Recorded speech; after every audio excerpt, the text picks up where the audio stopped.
Le groupement d'employeurs, tu sais ce que c'est, toi? Oui, c'est une structure employeuse qui mutualise les emplois.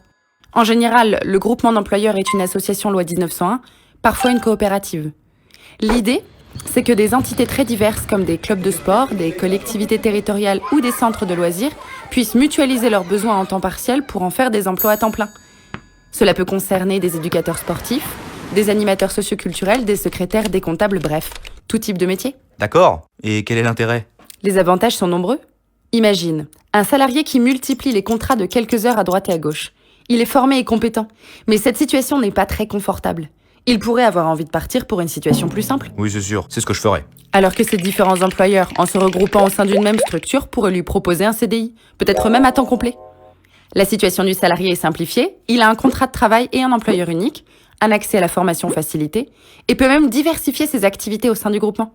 Tout le monde est content, le salarié et ses employeurs. Je vois bien l'intérêt pour le salarié. Mais nous, par exemple, dans les clubs de sport, on a souvent besoin des mêmes intervenants au même moment. Alors ça peut pas vraiment marcher, ton truc. Si, regarde.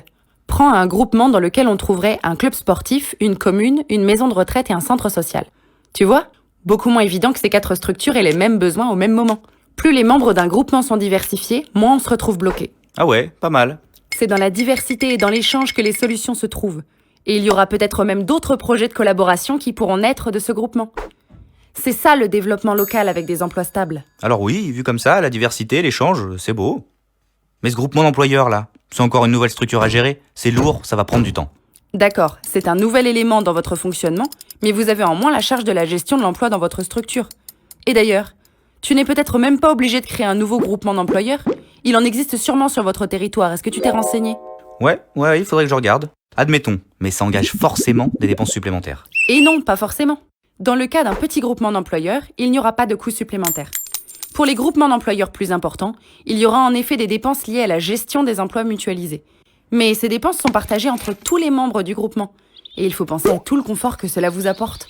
Cela vous permet aussi en interne d'avoir du conseil en ressources humaines, un service de remplacement, une formation professionnelle facilitée pour le salarié, un vrai déroulement de carrière et surtout des emplois pérennes. En plus, bien souvent dans le groupement d'employeurs, vos emplois deviennent éligibles à plusieurs aides de l'État ou des régions. Bon, c'est vrai que ça a l'air intéressant. Mais ça n'a pas l'air facile quand même.